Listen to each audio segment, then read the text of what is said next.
언젠가 마음에 와닿는 한 글을 본 적이 있습니다. 인생을 모래시계에 비유한 글입니다. 우리의 인생은 무엇과 같으냐? 바로 모래시계와 같다는 것입니다. 모래시계는 가운데 부분이 가느다랗게 이어져 있는 두 개의 유리병을 이어 놓은 것과 같습니다.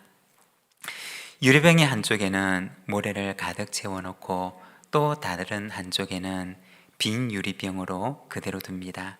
그리고 모래로 가득한 쪽을 위로 향하게 하고 빈 유리병을 아래로 향하게 해서 세워놓게 되면 그때부터 유리병으로 만들어져 있는 모래시계의 시간은 위에서부터 아래로 흘러가게 됩니다. 유리병 위쪽에 가득 채워져 있는 모래는 가느다란 관을 통해서 아주 조금씩 아래쪽으로 흘러내려지게 됩니다. 처음에는 유리병의 위쪽에 가득 찬 모래에 아무런 변화가 없는 것처럼 여겨집니다. 마치 시간이 그대로 멈추어서 있는 것처럼 여겨집니다.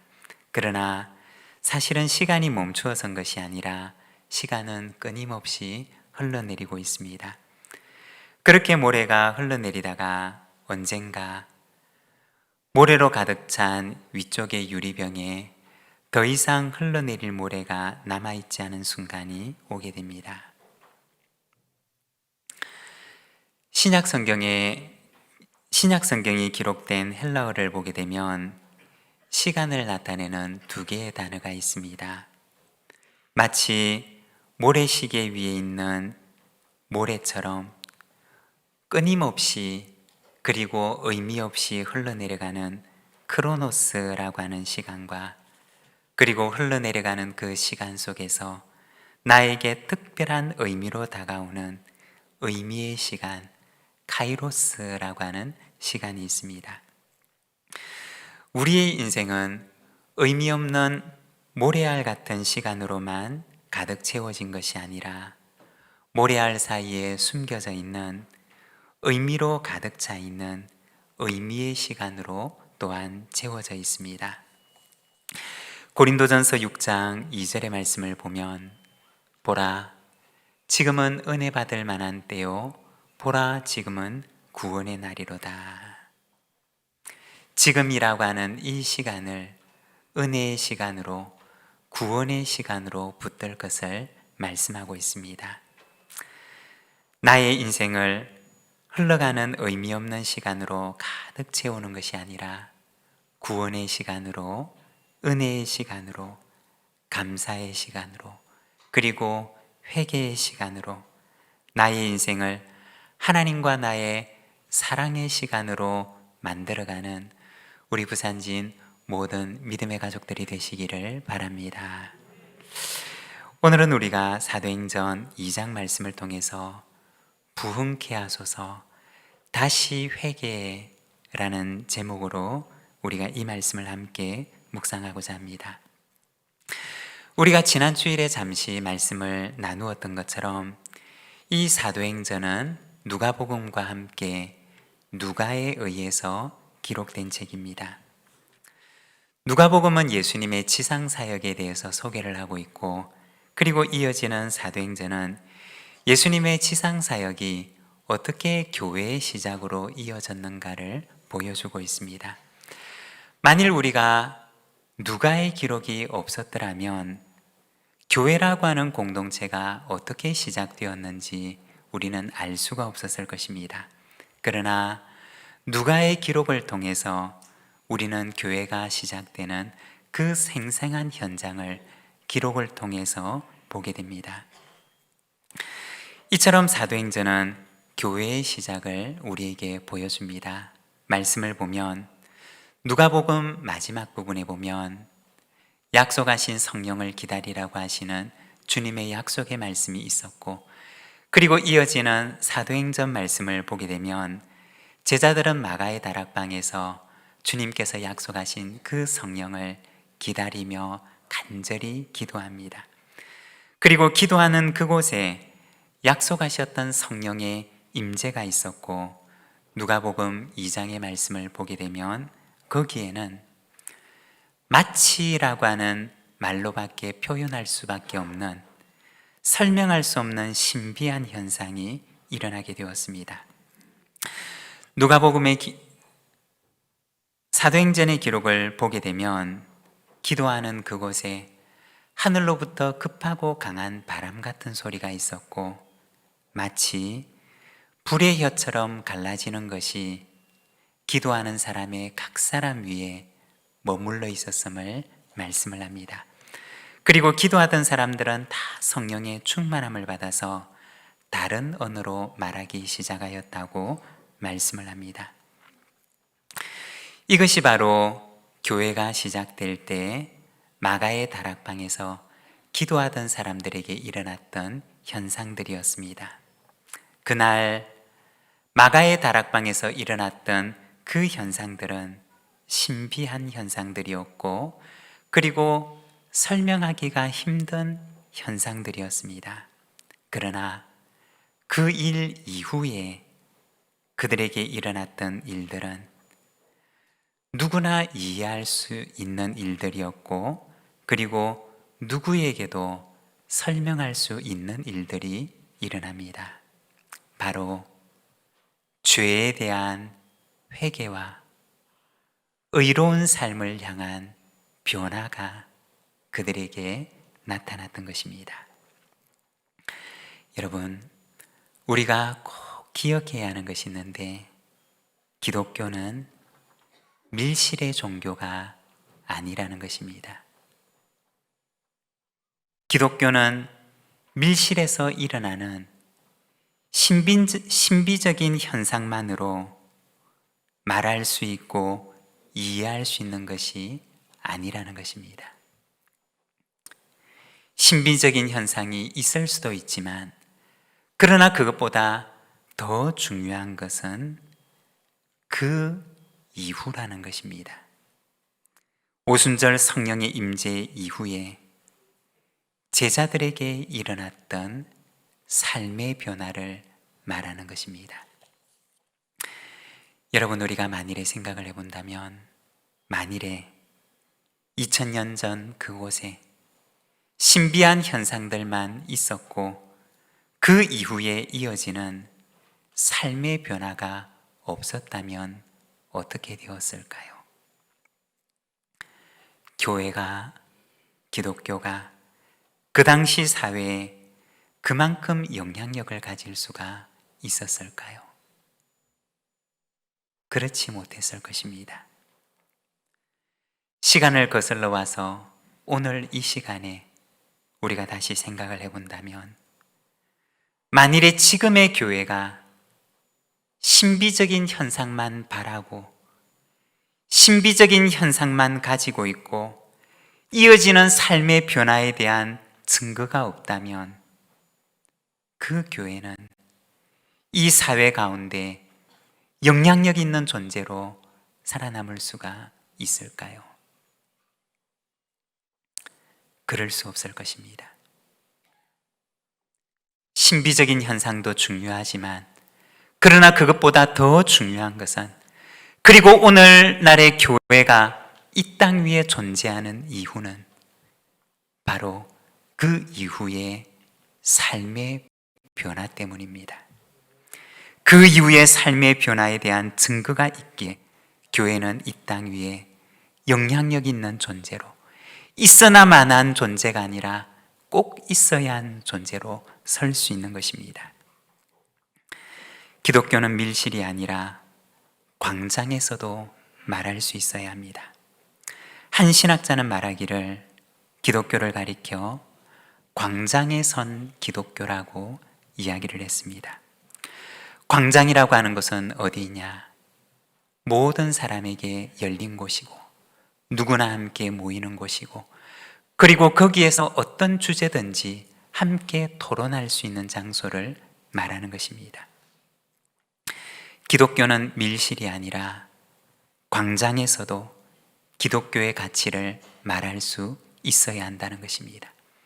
그리고 광장에 모여서 있는 세상 사람들이 교회가 말하고 있는 그 기독교의 가치에 대해서 귀를 기울일 수 있는 종교가 되어야 한다는 것입니다. 그렇게 될 때 기독교는 이 세상 속에서 빛과 소금으로 존재할 수가 있는 것입니다. 오순절 마가의 다락방에서 일어났던 신비적인 현상보다 더 중요한 것은 성령의 임재를 경험했던 각 사람에게 일어난 삶의 변화였던 것입니다. 그리고 그들에게 일어났던 변화는 한마디로 얘기를 하자면 회개였습니다. 오늘은 우리가 이 사도행전 말씀을 통해서 회개란 무엇인가에 대해서 우리가 짧은 시간이지만 말씀을 함께 묵상하고자 합니다. 여러분, 회개란 무엇일까요? 오순절 마가의 다락방에서 성령의 임재 이후에 그들의 삶 속에 일어났던 변화인 회개는 무엇을 말하는 것일까요? 먼저 첫 번째로 회개란 죄에 대한 죽음을 말하는 것입니다. 37절에서 38절 말씀을 우리가 자막을 보면서 함께 봉독하겠습니다. 그들이 이 말을 듣고 마음에 찔려 베드로와 다른 사도들에게 물어 이르되 형제들아 우리가 어찌할꼬 하거늘. 베드로가 이르되 너희가 회개하여 각각 예수 그리스도의 이름으로 세례를 받고 죄의 사함을 받으라. 그리하면 성령의 선물을 받으리니. 아멘. 여기 보면 성령의 임재 이후에 그들에게 일어났던 반응은 우리가 어찌할꼬 라고 하는 말이었습니다. 바로 지난날 자신의 잘못에 대한 인정이었습니다. 그리고 베드로 사도는 말하기를 너희가 회개하여 각각 그리스도 예수의 이름으로 세례를 받으라고 말합니다. 회개와 이어지는 세례에 대해서 말씀을 합니다.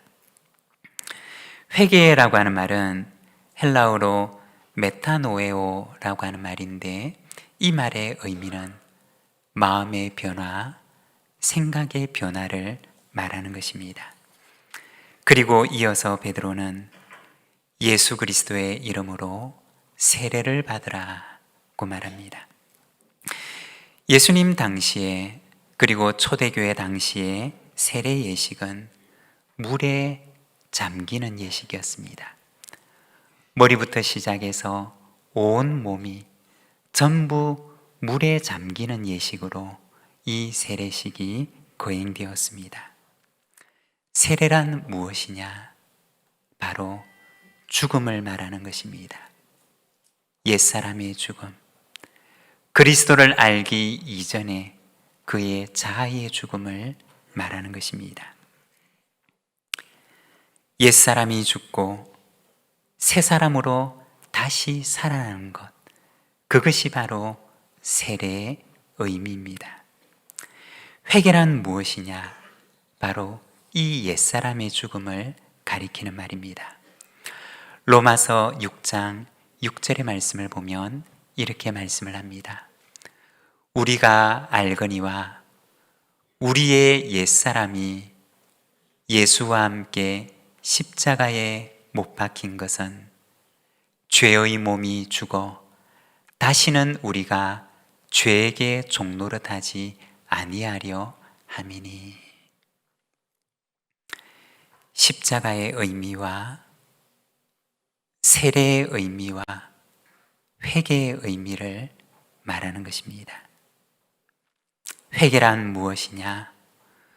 우리의 옛사람이 십자가 위에서 그리스도와 함께 죽는 것을 말하는 것입니다. 그리하여서 다시는 죄의 종이 되어서 살지 않는 것을 말하는 것입니다.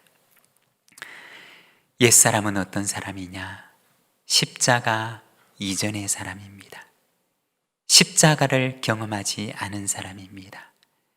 십자가를 경험하기 이전의 삶을 말하는 것입니다. 십자가에 못 박히 이전에 죄에게 사로잡혀서 죄의 종로로 다며 살아가는 나의 자아가 펄펄 살아있는 사람을 말하는 것입니다. 이러한 사람은 그리스도를 자신의 인생의 주인으로 받아들이지 않습니다. 자신이 자신의 인생의 주인이 되어서 욕심대로, 그리고 자기가 하고 싶은 자신의 소욕을 따라서 살아갑니다. 언젠가 어떤 분의 말씀을 들은 적이 있습니다. 교인 가운데는 두 종류의 사람이 있다고 합니다. 바로 십자가를 통과한 사람과 십자가를 통과하지 않고 여전히 내가 살아있는 사람입니다. 그런데 십자가를 통과한 사람에게만이 그리스도의 모습이 나타나고 그리스도의 향내가 나며 예수의 모습이 그 안에서 나타난다는 것입니다. 사랑하는 여러분, 나는 어떤 사람입니까? 나는 그리스도와 함께 십자가에 못 박혀서 내가 죽고 예수께서 내 안에 사시는 사람입니까? 아니면 십자가를 경험하기 이전에 내가 여전히 살아서 내 욕심대로 내 자아에 취해서 나만 옳은 줄 알고 내 인생의 길을 내가 붙들고 살아가는 십자가를 경험하기 이전의 사람입니까? 회개란 무엇이냐? 바로 십자가 위에 그리스도와 함께 나의 죽음을 경험한 사람입니다.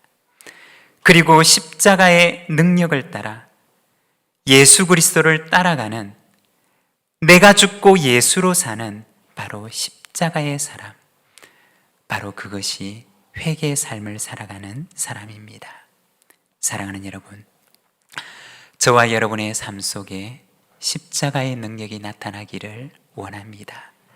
내가 죽고 내 안에 예수께서 사시며 십자가 위에 죽으신 그리스도와 함께 내가 십자가에 못 박혀 죽고 내 안에 주님께서 사시는 사람으로 살아가는 저와 여러분의 삶이 되기를 소망합니다. 그리고 두 번째, 회개라고 하는 것은 의로운 삶을 향한 결단을 말합니다. 40절과 41절의 말씀을 우리가 함께 봉독하겠습니다. 또 여러 말로 확증하며 권하여 이르되 너희가 이 패역한 세대에서 구원을 받으라 하니, 그 말을 받은 사람들은 세례를 받음에 이날의 신도의 수가 3,000이나 더하더라. 아멘. 여기 이 말씀에 보면 베드로 사도의 긴 설교가 있은 이후에 마지막 그 설교를 마무리하는데 결론과 같은 권면이 등장합니다. 베드로는 그 긴 설교를 마무리하면서 권면하기를 너희가 이 패역한 세대에서 구원을 받으라고 말합니다. 베드로 사도의 설교의 결론은 패역한 세대에서의 구원이었습니다. 여러분, 기독교가 말하는 구원은 무엇일까요? 성경에서 말하는 구원은 어떠한 것일까요? 성경에서 이야기를 하는 기독교의 구원이라고 하는 것은 단지 죽어서 천당 가는 것만을 말하는 것이 아닙니다. 성경에서 말하는 구원은 그것을 넘어서 죄와 죄의 결과로부터의 구속을 말하는 것입니다. 죄가 가져온 결과로부터만 구속을 받는 것을 말하는 것이 아니라 그 죄로부터의 구속도 의미하는 것입니다. 다시 말해서 죄와 이별하는 삶을 말하는 것입니다. 기독교의 구원은 죽어서 가는 천당만을 의미하는 것이 아니라 죄와 이별하는 오늘 나의 삶의 변화를 말하는 것입니다. 즉, 의로운 삶을 향한 나의 결단을 의미하는 것입니다. 이것이 바로 성경이 이야기하고 있는 구원입니다. 조금 더 정확하게 이야기를 하자면 오늘 구원을 살아가는 것을 말하는 것입니다. 오늘 구원을 살지 못하고 내일 죽어서 천당만 가겠다고 하는 것은 하나님을 속이는 것이고 또 스스로를 속이는 것입니다. 누가복음 19장에 보면 우리가 잘 아는 삭개오의 이야기가 나옵니다. 예수님께서는 그 삭개오의 집에 들어가셔서 말씀을 하십니다. 삭개오야, 오늘 구원이 이 집에 이르렀구나. 그런데 예수님께서 삭개오에게 하셨던 그 말씀은 삭개오야, 너도 죽어서 이제 천당을 가거라 고 하는 말이 아니었다는 것입니다. 삭개오에게 일어난 오늘의 변화를 말하는 것이었습니다. 누가복음 19장 8절에 보면 이렇게 말합니다. 삭개오가 서서 주께 여짜오되 주여 보시옵소서, 내 소유의 절반을 가난한 자들에게 주겠사오며 만일 누구의 것을 속여 빼앗은 일이 있으면 내 갑절이나 갚겠나이다. 삭개오에게 일어났던 이날의 변화는 지난날 자기가 살아왔던 자신의 삶에 대한 회개와 그리고 오늘 의로운 삶을 향하여서 새롭게 걸어갈 것을 결단하는 그의 결단을 의미하는 것이었습니다. 그리고 예수님께서는 그 삭개오에게 말씀하시기를 삭개오야, 오늘 구원이 이 집에 이르렀구나 라고 말씀하셨던 것입니다. 주님께서 이날 삭개오에게 말씀하셨던 구원은 죽어서 가는 천당만을 의미하는 것이 아니라 지금 삭개오에게 임했던 오늘의 구원을 말씀하는 것이고 오늘의 구원의 삶을 결단하고 있는 삭개오를 향하여 주셨던 말씀이었던 것입니다. 사랑하는 여러분, 삭개오에게 주셨던 그 말씀처럼 오늘 구원의 삶이 저와 여러분 속에도 이루어지게 되기를 소망합니다. 내일의 구원이 아니라 오늘 나의 삶 속에 시작되는 그 구원의 삶이 주님께서 삭개오에게 말씀하셨던 그 말씀의 삶이 오늘 우리 가운데도 일어나게 되기를 원합니다. 그리고 세 번째, 회개란 새로운 방식으로 살아가는 것을 말합니다. 43절에서 47절의 말씀을 우리가 자막을 보면서 함께 봉독하겠습니다. 사람마다 두려워하는데 사도들로 말미암아 기사와 표적이 많이 나타나니 믿는 사람이 다 함께 있어 모든 물건을 서로 통용하고 또 재산과 소유를 팔아 각 사람의 필요를 따라 나눠주며 날마다 마음을 같이하여 성전에 모이기를 힘쓰고 집에서 떡을 떼며 기쁨과 순전한 마음으로 음식을 먹고 하나님을 찬미하며 또 온 백성에게 칭송을 받으니 주께서 구원받는 사람을 날마다 더하게 하시니라. 아멘. 오늘 우리가 함께 읽었던 이 사도행전의 마지막 부분의 말씀은 초대교회에 나타났던 변화된 삶의 방식을 말하는 것입니다. 즉, 이웃의 아픔과 결핍에 응답하는 삶이 그들에게 나타났던 것입니다. 방금 우리가 읽었던 이 사도행전의 말씀은 모든 사람들이 소유의 구분이 없이 행했다라고 하는 말씀이 아닙니다. 이 말씀이 의미하는 바는 그들 가운데 어떤 이들에게는 이웃의 아픔을 자신의 아픔으로 여기면서 응답하는 특별한 일들이 일어났음을 보여주는 말씀입니다. 마치 성경에 나오는 바나바와 같은 사람에게 일어났던 그 특별한 헌신의 일들이 이 초대교회 가운데도 일어났음을 보여주는 말씀입니다.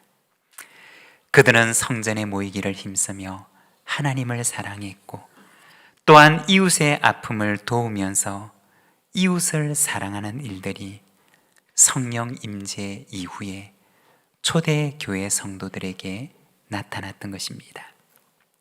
하나님을 사랑하고 이웃을 사랑하는 새로운 방식의 삶이 그들에게 시작되었던 것입니다. 이것이 바로 그들에게 나타났던 회개의 삶이었던 것입니다.